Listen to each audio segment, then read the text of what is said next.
शेर, ऊंट, सियार और कौवा। पंचतंत्र की कहानी मित्रभेद। एक वन में मदोत्कच नामक सिंह निवास करता था। उसके बाघ, गीदड़, कौवे जैसे कई अनुचर थे। ये दिन रात सिंह की सेवा करते और सिंह के मारे शिकार के अवशेष से अपना पेट भरते थे। एक दिन एक ऊंट कहीं से भटकता हुआ उस वन में आ गया। जब सिंह की दृष्टि ऊंट पर पड़ी तो उसने अपने अनुचरों से पूछा, ये कौन सा जीव है? हमने पहली बार ऐसा जीव अपने वन में देखा है। यह वन्य प्राणी है या ग्राम्य? कौवे ने इस प्रश्न का उत्तर देते हुए सिंह को बताया, वनराज, यह ऊंट है और यह ग्राम्य जीव है। भाग्य इसे आपका भोजन बनाकर ही यहाँ लाया है। आप इसे मारकर खा जाइए। नहीं, मैं ऐसा नहीं करूँगा। ये तो हमारा अतिथि है।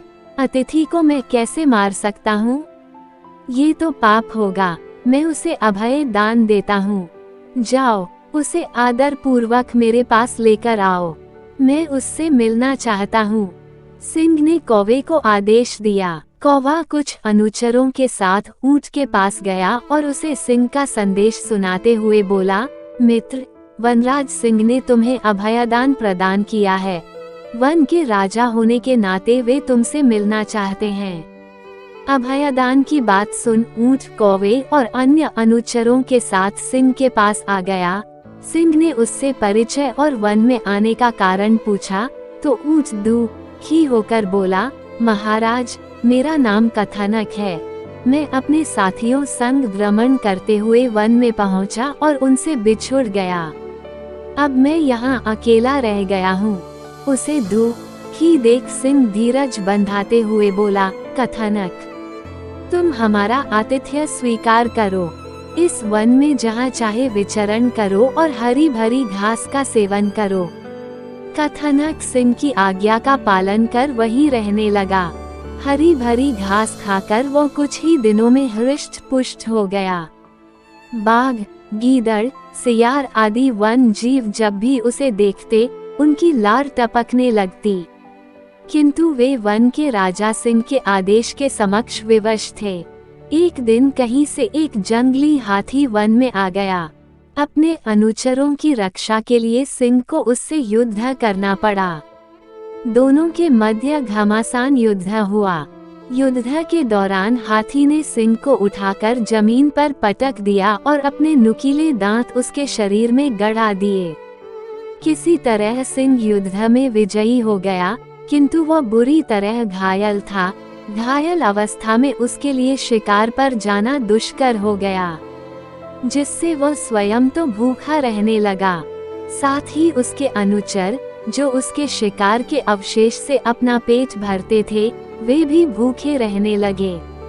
अपनी दुर्दशा देख और अपने अनुचरों की परेशानी देख सिंह दुखी था। एक दिन उसने अपने अनुचरों की सभा बुलाई। सभा में सबको संबोधित कर वो बोला, अनुचरों, मेरी अवस्था से आप सभी अवगत हो। मैं चाहता हूँ कि आप कोई ऐसा जीव तलाश करो जिसे मैं इस अवस्था में भी मार सकूं। इस तरह हम सभी की भोजन की समस्या का निराकरण हो जाएगा। सिंह की आज्ञा पाकर सभी अनुचर विभिन्न दिशाओं में शिकार की तलाश में गए, किंतु किसी के हाथ कुछ न लगा। सबके हताश वापस लौटने के बाद कौवा, गीदड़ और बाघ आपस में मंत्रणा करने लगे। उनकी दृष्टि कई दिनों से कथनक ऊंट पर थी। मित्रों, कथनक इस वन में रहकर कितना हृष्ट पुष्ट हो गया है। जब भी उसको देखता हूँ तो मुंह में पानी आ जाता है। तुम लोगों का क्या विचार है? क्यों न इसे ही मारकर अपनी भूख मिटाई जाए। इधर उधर भटकने का क्या लाभ? गीदड़ बोला, कह तो तुम ठीक रहे हो गीदड़ भाई, किंतु वनराज ने उसे अभयदान दिया है, वे उसे नहीं मारेंगे। अब तुम ही बताओ कि उन्हें कैसे मनाएं? कौवा बोला, गीदड़ इसका उपाय पहले ही सोच चुका था। उसके अपनी योजना कौवे और बाघ को बता दी। दोनों ने उस योजना के लिए हामी भर दी। साथ ही अन्य अनुचरों को भी योजना के बारे में अच्छी तरह समझा दिया। इसके बाद वे सिंह के पास पहुँचे। गीदड़ आगे आकर बोला, वनराज, हम सबने आपके लिए शिकार की बहुत खोज की, किंतु हमें कोई न मिला। कथानक शारीरिक रूप से विशाल है और अब तो वह हृष्ट पुष्ट भी हो गया है। यदि आप उसका शिकार करें तो हमारे कई दिनों के भोजन की व्यवस्था हो जाएगी। मैंने उसे अभयदान दिया है, मैं उसे नहीं मार सकता। सिंह ने दो टूक उत्तर दिया, यदि कथानक स्वयं को आपकी भूख मिटाने प्रस्तुत करे तो तब तो आपको कोई आपत्ति नहीं होगी। गीदड़ बोला, नहीं, तब तो कोई आपत्ति नहीं है, किंतु क्या वह ऐसा करेगा? सिंह अचरज में बोला, वनराज, कथानक क्या? आपके भूख मिटाने तो इस वन के समस्त प्राणी तत्पर है, आप आज्ञा करें। इस तरह गीदड़ ने अपनी चिकनी चुपड़ी बातों से सिंह को मना लिया। उसके बाद वह कथानक के पास पहुंचा और उसे बोला, शाम को वनराज ने एक सभा रखी है जिसमें तुम्हें भी बुलाया गया है। शाम को सिंह की सभा में वन के सभी जीव उपस्थित थे। कथानक भी उपस्थित हुआ। गीदड़ ने भरी सभा में कहा, वनराज, हम सभी आपकी अवस्था देख बहुत दुखी है। आज हम सभी यहाँ उपस्थित हुए हैं ताकि आपके भोजन के लिए स्वयं को समर्पित कर सकें।